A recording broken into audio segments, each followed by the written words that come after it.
Ms. Clancy, on docket 2359CR153, the court has a complaint charging you under 265 Section 1, Count 1, murder, juvenile 1. Count 2, 265 Section 1, murder, juvenile 2. Count 3, 265 15D Big A, strangulation or suffocation, juvenile 1. Count 4, 265 15D Big A, strangulation, suffocation, juvenile 2. Count 5, 265 15D Big A, strangulation or suffocation, juvenile 3. Count 6, 265 15A Big A, assault and battery, dangerous weapon, two-wit exercise rope, juvenile 1. Count 7, assault and battery, 265 15A with a dangerous weapon, two-wit exercise rope, juvenile 2.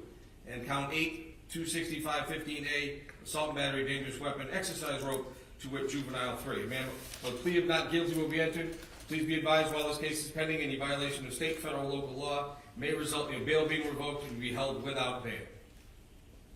Commonwealth, I'll hear from you first. Thank you, Your Honor. The Commonwealth is requesting that the defendant be held without bail based on the facts of the case, the strength of the Commonwealth's case, and the potential penalty. On Friday, January 27, 2023, using an erasable whiteboard because she was still temporarily intubated, one of the first questions that Lindsay Clancy asked was, "Do I need an attorney?" She knew that she had murdered her children, and she had the clarity, focus, and mental acumen to focus on protecting her own rights and interests. The following is a summary of the events that led to the murders of Cora Clancy, Dawson Clancy, and Callan Clancy. On the morning of Tuesday, January 24th, 2023, the defendant took her 5-year-old daughter Cora to the pediatrician's for an appointment. She interacted with a receptionist, nursing staff, and a doctor. There were apparently no issues with the defendant's demeanor or behavior, as she completed the appointment and was allowed to leave with Cora without any issues or concerns. When she returned home, she went outside with Cora and her 3-year-old son Dawson to play in the snow. They built a snowman. The defendant sent photos to her mother and to the defendant, to her husband. She texted with them. Nothing in the text was out of the ordinary or any sign of any distress or trouble. Back inside later that day at 4:02 p.m., the defendant searched on her phone Kids Miralax.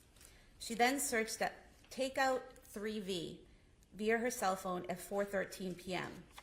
Immediately after doing that, she used Apple Maps on her phone to determine how long it would take someone to drive from her home in Duxbury to 3V restaurant in Plymouth. So she would know how long someone would be gone if they ran that errand. She next went on the CVS website at 4:47 p.m. and then called CVS on Summer Street in Kingston. She spoke to the manager of CVS and asked if they had the Kids Miralax. The manager told her no, but they had other similar medications. According to the manager of CVS, her voice did not sound slurred or impaired in any way. She had no trouble understanding the defendant, and it was a perfectly normal conversation. At 4:53 p.m., the defendant texted her husband, who was working in his home office in their basement. She texted, "Any chance you want to do takeout from 3V? I didn't cook anything. It's been a long day." This was an unusual request, as when the family ordered takeout, they'd usually go somewhere closer to home, but it was a place that they had been in the past. Patrick Clancy texted back yes, and then the defendant asked him to check the menu. At 5:06 p.m., the husband texted the defendant asking what she was going to get. She responded, "A Mediterranean power bowl." She spelled it correctly, and it was something that was on the menu. He then told her that he wanted the scallop and pork belly risotto. At 5:10 p.m., the defendant called 3V Restaurant to place the order. She got the order correct. She gave the correct name for pickup, Patrick. The hostess who took the call said there was nothing out of the ordinary about this call. She was able to understand the defendant, that her voice was not slurred or impaired in any way. At 5:15 p.m., Patrick Clancy headed out the door to run these errands at the defendant's request. As he left, she texted him Pedialyte liquid stool softener. Surveillance footage shows Mr. Clancy at CVS on Summer Street in Kingston at 5:32 p.m. He goes to the medication aisle, the children's medication aisle. Phone records show that he called the defendant at 5:33 p.m. and she did not answer the phone. She then calls him back at 5:34 p.m. and the call lasted 14 seconds. He's there at the store unsure of which medication to get, and she tells him exactly what she wants. He had no issues communicating with her. It was a completely normal call, although he did mention that she seemed like she was in the middle of something. He is on surveillance footage during this time, exiting that aisle and appeared to be using his phone. He then heads to the register, makes his purchase, and leaves the store at 5:37 p.m. He's next seen on footage at 3V Restaurant at 5:54 p.m. He picks up the food and he's out of there within a minute. When he arrives home, the first thing he noticed was the silence. He did not see or hear the defendant or the children. He actually called her cell phone at 6:09 p.m. looking for them, and she did not answer. He went to their bedroom on the second floor and the door was locked. He was able to open it, and when he looked inside, he saw blood on the floor in front of a full-length mirror and the window open. He immediately runs downstairs and into the backyard, where he finds the defendant laying on the ground. She appeared to have cuts on her wrists and neck, but he stated to 911 that those wounds were no longer bleeding. She was conscious. He called 911. During this time, he asked the defendant, "What did you do?" She responded to him, "I tried to kill myself and jumped out the window." During the 911 call, Patrick can be heard asking the defendant, "Where are the kids?" He later told police that she replied, "In the basement." So immediately after this happened, she knew what she had done and she knew where the kids were. When EMS arrived, he asked them to stay with her so he could go find his kids. The 911 call kept going. Patrick can be heard on the 911 call entering the home and heading to the basement. At one point, he calls out, "Guys." He can then be heard screaming in agony and shock as he found his children. His screams seem to get louder and more agonized as the time passes. Cora and Callan were on the floor in the den area of the finished basement, which is to the left when you walk down the stairs, while Dawson was alone on the floor in his father's home office, which is to the right when you go down the stairs. Each child still had the exercise band that was used to strangle them tied around their necks when their father found them. Dawson and Callan were face down on the floor. Cora was on her side with her torso turned towards the floor. He removed the bands and begged them to breathe. He continued to scream uncontrollably and screamed for officers to come to the basement. The dispatchers are hearing this and they send help down to the basement, and when they encounter Patrick, he yells out, "She killed the kids." The police rushed the children to ambulances that brought them to the hospital, and unfortunately, Cora and Dawson were declared dead at the hospital. Callan was med-flighted to Boston Children's Hospital. Medical staff was able to restart his pulse, but not his brain activity. He was placed on life support for several days before passing away. The defendant was transported to South Shore Hospital and then to a Boston area hospital where she remains. She sustained several broken bones in her back and her rib cage. The police were able to find several notebooks in the defendant's home pursuant to a search warrant, and also notes on her phone that were similar to journal entries. In the months, weeks, and days preceding January 24th, 2023, the defendant meticulously detailed her daily activities, her children's lives, her mental state, and her medication use. Her writing was clear, precise, and articulate. She never indicated that she was hallucinating, delusional, or had disordered thoughts or speech. In all of her writing, she appears to know who she is, where she is, the date, and with whom she's interacted. She wrote a note on her phone the day before killing the children, stating that she had, quote, "a touch of postpartum anxiety," end quote, around returning to work. She wrote that her psychiatrist had prescribed medication to help her. The defendant was initially diagnosed, according to her husband, with generalized anxiety disorder.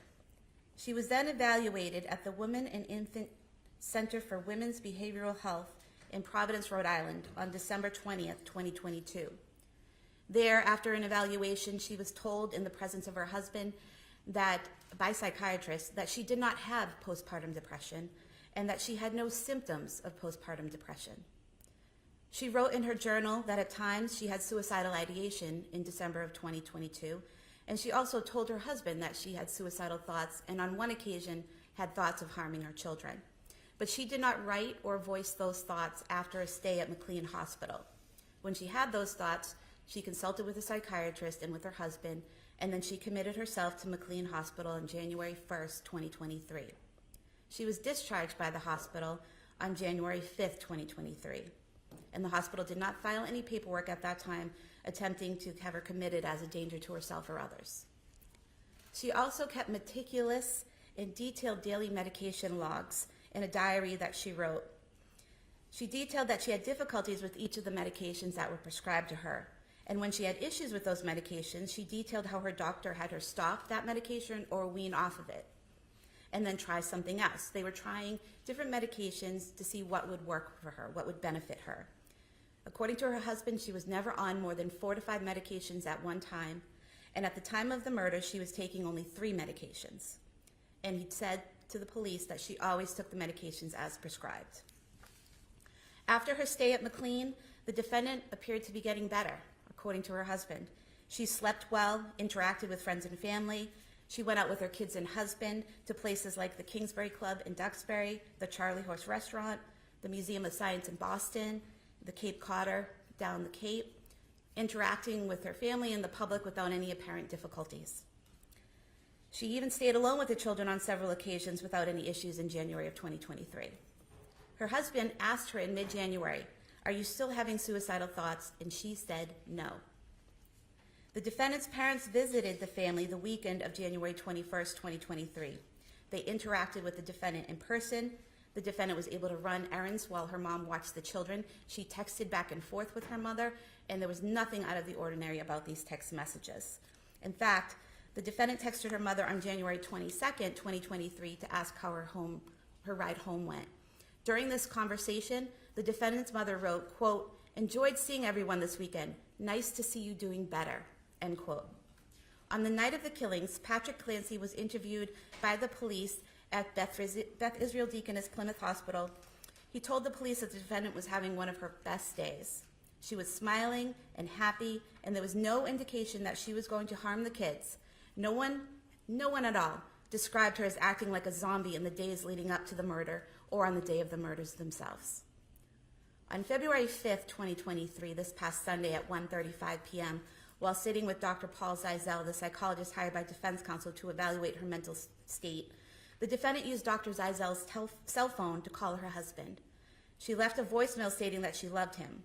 Yesterday, on February 6, 2023, at 10:09 a.m., she again used Dr. Zeisel's cell phone to call her husband. This time he answered, and during this call, the defendant stated that after he left the house that night, she killed the kids because she heard a voice and had, quote, "a moment of psychosis," end quote. He asked her what voices she heard, and she said she heard a man's voice telling her to kill the kids and kill herself because it was her last chance. Patrick Clancy told the police the defendant had never heard voices before. He also told the police the defendant had never used the word psychosis to him before. The first time she used that word psychosis was when she was with the doctor hired by defense counsel and using his cell phone. The defendant actually wrote a note on her phone on October 25th, approximately 3 months before this happened, October 25th, 2022. She wrote, quote, "I think I sort of resent my other children because they prevent me from treating Cal like my first baby. And I know that's not fair to them, I know that. I was feeling so depressed last evening when Cora and Dawson came home from school. I know it runs off on them, so we had a pretty rough evening. I want to feel love and connection with all of my kids." She then wrote that she wants to have more kids eventually. The children were killed by ligature strangulation. Ligature strangulation causes the victim to become unconscious anywhere from 10 seconds up to a minute. The more the victim struggles, the longer it takes. After the victim is unconscious, the ligature must be held in place with force, squeezing the neck for up to an additional 4 to 5 minutes to cause death. Therefore, she had to strangle each of them to unconsciousness and then make sure the bands were squeezing their little necks for several minutes. She could have changed her mind at any point during that time and removed those bands from their necks, and she did not. The defendant did not take advantage of the situation when her husband left the home that night. She created the situation, and she used Apple Maps to make sure she would have enough time to strangle each child before her husband returned from where she had sent him. The defendant is a danger to herself and others. She planned these murders, gave herself the time and privacy needed to commit the murders, and then she strangled each child in the place where they should have felt the safest, at home with their mom. She did so with deliberate premeditation and extreme atrocity and cruelty. And to supplement what the defense counsel has provided, I have a statement of bail argument to file with the court. And the next defense. Thank you, Your Honor. Thank you very much. Attorney Reddington. Thank you very much, Your Honor.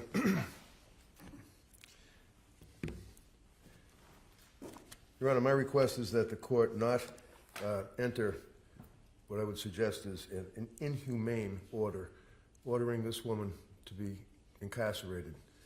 We all know, as people that work in the system, that jails and prisons are woefully deficient in medical care of the most basic type. We all know that this is an individual, as Your Honor knows from Dr. Ricard's letter, who is in dire medical condition. We all know that this woman is, as counsel concedes apparently, a danger to herself. I question whether she would ever make it to a trial. She's suicidal. She's extremely emotional. However, she's unable, and has been unable, to express any happiness or sadness or cry. And in fact, sometime about a month or two ago, she made the comment, "I just wish that I could feel something." Now, our society fails miserably in treating women with postpartum depression or even postpartum psychosis. It's medicate, medicate, medicate. Throw the pills at you, and then see how it works. If it doesn't work, increase the dose or decrease the dose. Then end up trying another combination of medications. We're talking a relatively short period of time from when that baby was born in October up until January, when this incident occurred, Your Honor, that she was on such significant dosage of medication. Your Honor knows that Cora was born in 2017. It was a very uneventful, normal pregnancy and delivery. No issues afterwards as far as anxiety. Dawson was born in 2018. Again, it was a normal birth. She had no significant issues as far as anxiety. She did have to have stitches and she was sore, and that was about it. Then, of course, Callan was born. When Callan was born, she ended up becoming depressed, suffered from significant anxiety, as a result of which she consulted with a number of doctors. A number of doctors indicated that she would be able to sleep, she would be able to feel, she would be able to emote once these medications kicked in. And again, as I say, our medical in our society completely abandons women with this condition. It's easy to say, come on, you have a healthy baby. You have a wonderful husband. You're able to take care of your kids in your home. You're lucky. Take the pills, you'll be okay. Well, they put her on a number of medications.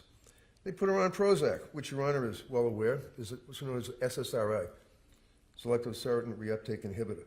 Your Honor knows that along with some of these medications, they have the black box warning from the FDA, may cause suicidal ideation, may cause homicidal ideation.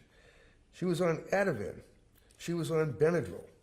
And then she ended up being told, okay, because she was complaining about the effects of the Prozac, they said, stop the Prozac, we'll find something else. They put her on Remeron. Then they added on Seroquel. And Your Honor, I attached from David Benjamin, the toxicologist, some papers with the submission, and Your Honor can see the side effects that this Seroquel causes. She was having bad thoughts. She was having worsening depression. Her husband suffered through that phase. Her parents were well aware of the fact that she was suffering from this depression and depressive phase. She wasn't sleeping. She ended up, at some point, Your Honor, December 31st, she was on Seroquel. They told her then the Valium would be stopped. She was a shell of herself, no personality. and went to the doctor again. The doctor again prescribes a Seroquel, and then they took her off the Seroquel. And then she went to the doctor, and at that point, they prescribed trazodone, Ativan, amitriptyline, right up to the very end, when she was so bad that she voluntarily turned herself in, if you will, to the McLean Hospital. We know that that's a psychiatric hospital.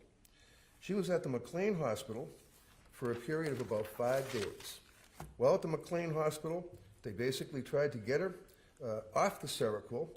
She wanted to get off the benzodiazepines. She felt that she was being addicted to the benzodiazepines. She then ends up on trazodone, Ativan.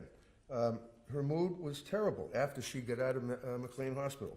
She still had the suicidal thoughts. As the government has indicated, she even told her husband that she had suicidal thoughts. You think this is something that she's planning to kill these 3 kids by going and getting a menu, going on to Google Maps or whatever it is, and finding out the distance?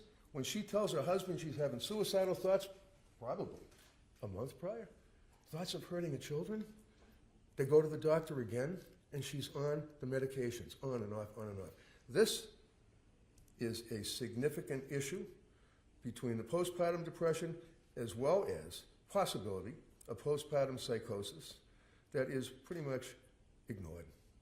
But nevertheless, with the overlay of the SSRIs and the history, and Your Honor has some emails and things that people would reach out to me from all over the world indicating that their daughter had the same problem, that they had the same problem. Your Honor is well aware that many times when people are on Prozac or on SSRIs, workplace violence, homicides, family homicides. This is clearly a tragic, which is a word that's used too much in the criminal justice system, but this really is a tragedy, this case. So we have, obviously, I would suggest, a very good defense for this young woman. She's 32 years of age, Your Honor. She met her husband. He was the love of her life. They got married.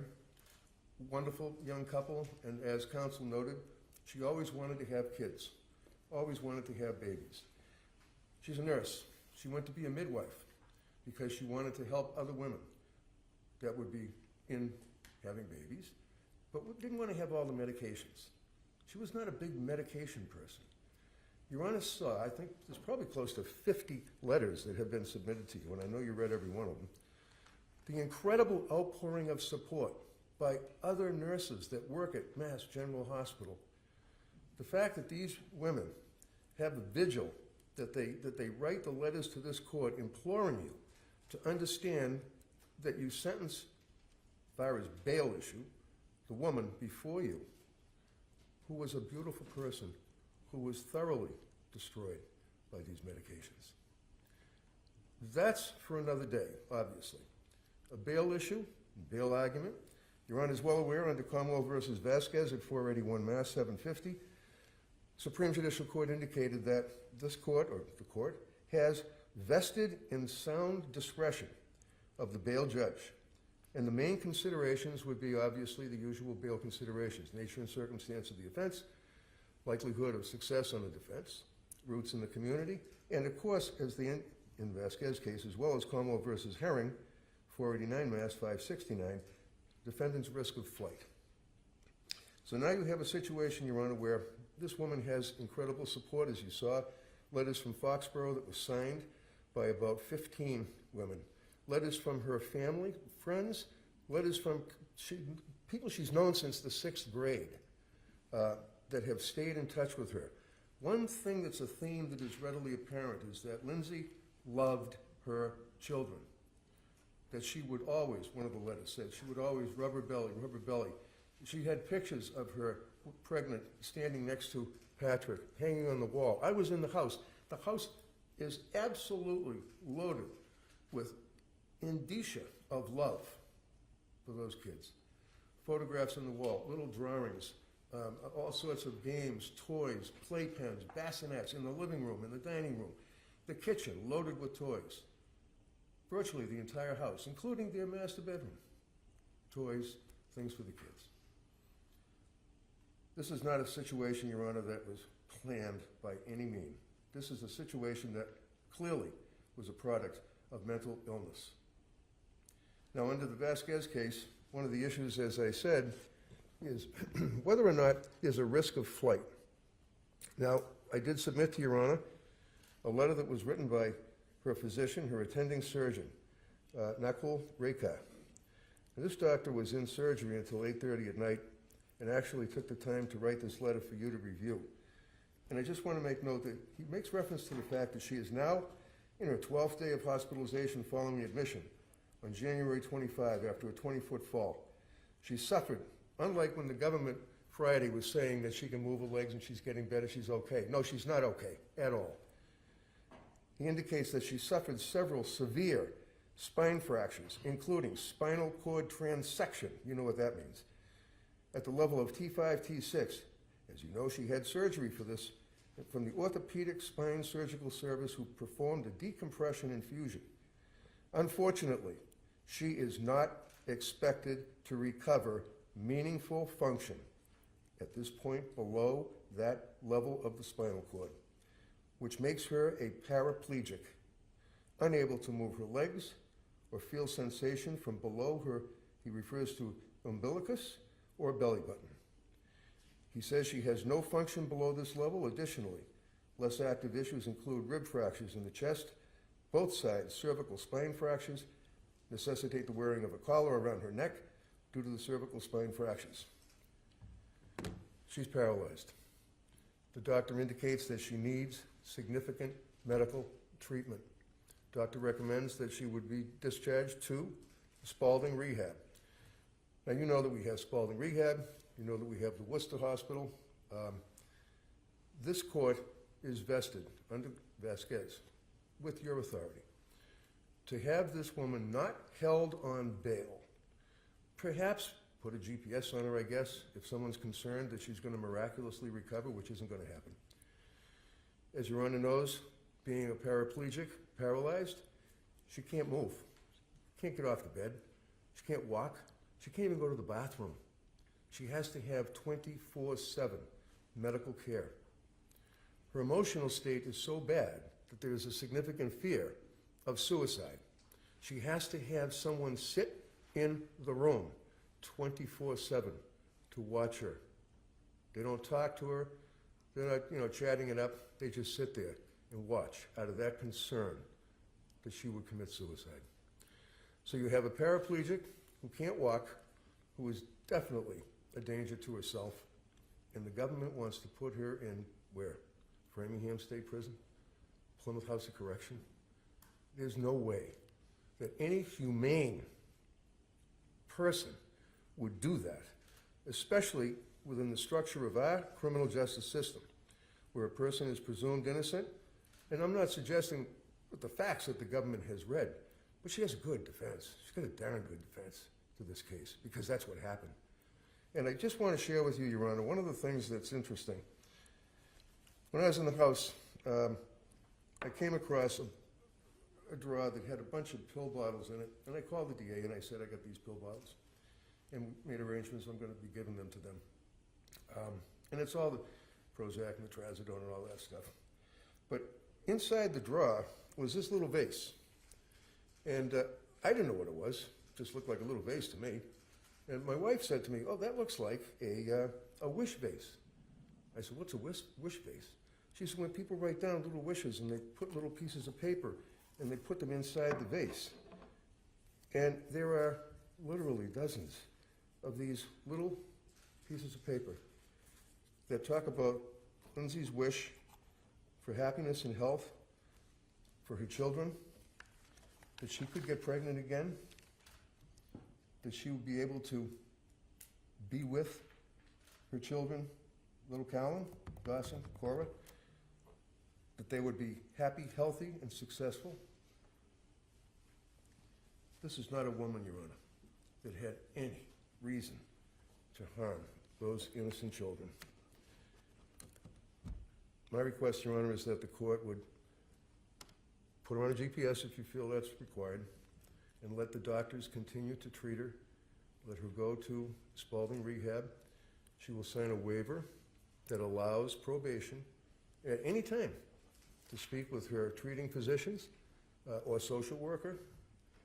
Find out how she's doing. Does it look as though she's getting close to regaining the ability to walk, which she isn't, but nevertheless, they would be able to do that. And then the government would be notified, and they can come back in here again and try to hold her without bail, and my request would then be to Worcester for the emotional and the mental illness aspect. I don't think that it's fair or just or consistent with our duties to each other as human beings to put her in jail. I'm asking that she be allowed to continue with her medical treatment, Your Honor. Commonwealth? Your Honor, if I may, I did look into medical treatment if she's held. We were under the impression we had received information before that she could move her legs, but then we learned updated medical information that she, for the time being, is paralyzed from the waist down. If she is held, she could go to the Shattuck Hospital. If Shattuck does not have what she needs, she can be sent to another facility, and the corrections officers would go with her there. Shattuck would actually work with her, the doctors at the hospital she's currently at, to determine the best course of treatment, and if whatever she needs, she's going to get. But as defense counsel said, she is a danger to herself, and from the Commonwealth's perspective, others. And just because she is paralyzed does not mean she's not a flight risk. She will be in a wheelchair eventually, and she can be driven somewhere, she can be flown somewhere. It does not mean that she will never be able to leave this area. Just would like to say that Sure. Yeah, I'm sorry. Go ahead. Thank you. I have been, unfortunately, in the Shattuck Hospital. To suggest that she can get, quote, what she needs from the Shattuck Hospital is absolutely not true. The care that she's receiving at the hospital she's at now and the care that she would be receiving at the Spalding Rehab are light years ahead of the dismal, dank conditions of the Shattuck Hospital that we put our prisoners in. It's like something out of Iran, and that's not fair or correct. Thank you both. Both of you, all of you who appear before me that will be litigating this case are all very well respected, and I'm sure at some point in time in Superior Court, this case will be tried in a very professional and very well by both sides. As counsel stated in Commonwealth v. Vasquez, the Supreme Judicial Court addressed the issue of bail in first-degree murder cases, and Justice Lowy issued a detailed decision about the issues in these types of cases. The court found that a defendant charged with first-degree murder has no right to bail, but may be admitted to bail in the discretion of the judge. The court ruled that a judge should consider the nature and circumstances of the offense and weigh the defendant's risk of flight in light of the strength or weaknesses of the Commonwealth's case and the potential penalty of a sentence to life in prison. The court further noted that appropriate considerations for a judge would include the defendant's family ties, financial resources, length of residence in the community, character, mental condition, record of conviction, appearances at court proceedings, or any previous flight to avoid prosecution or failure to appear at any court proceeding. It is important to note that the purpose of bail is not to impose punishment. The court has conducted a careful review of the details of the case and the defendant's history. The court's reviewed the filings that have been made, as well as letters submitted by counsel for the defendant and the update that was received from her attending trauma surgeon. The factual allegations in this case are both horrific and tragic. The potential penalty faced by the defendant, if convicted, is severe. The defendant has no criminal history. She does not even have a driving record. There is no evidence of any history of any abusive behavior by the defendant. The defendant was raised in New England and has extensive ties to the local area. She has an extremely supportive family. She had worked for several years in a local hospital, and a number of co-workers have written letters in support of the defendant and her character. She's described in these letters as an exemplary worker, colleague, and friend. In the letter submitted by her attending trauma surgeon, she has extensive injuries that will require long-term inpatient rehabilitation. Weighing what the doctor has written and the facts from the defendant's current condition, the court finds that there is minimal risk of flight given the defendant's circumstances. The court is going to make the following order on bail. The defendant shall remain in her current hospital until medically cleared to be moved to a new facility.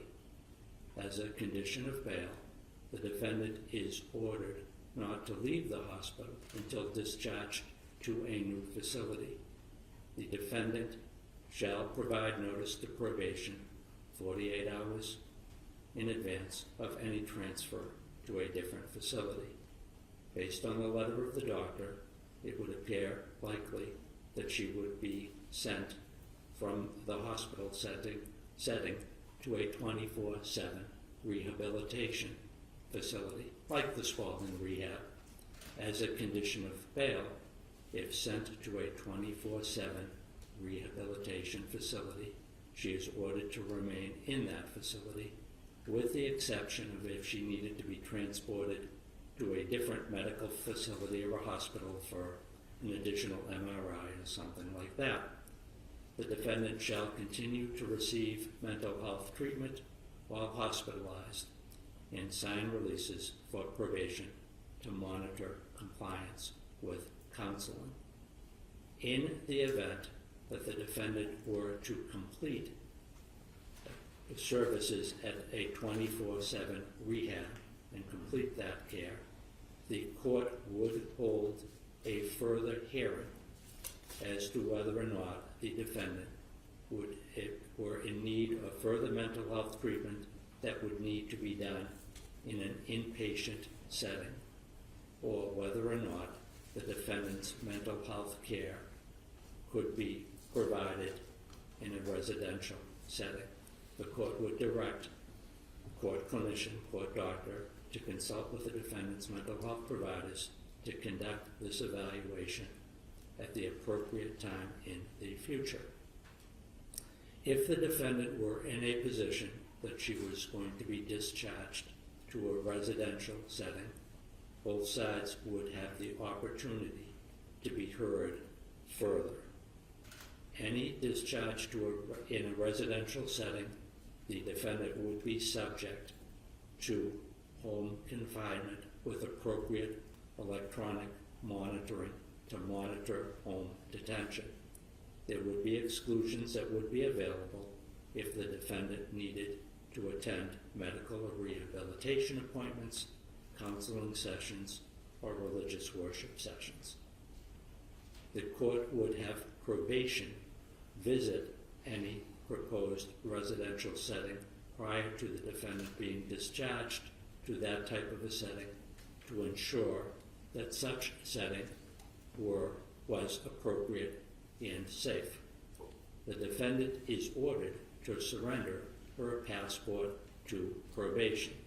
In the event that the defendant does not have a passport, she is prohibited from applying for a passport. The court is not going to set any monetary bail at this time.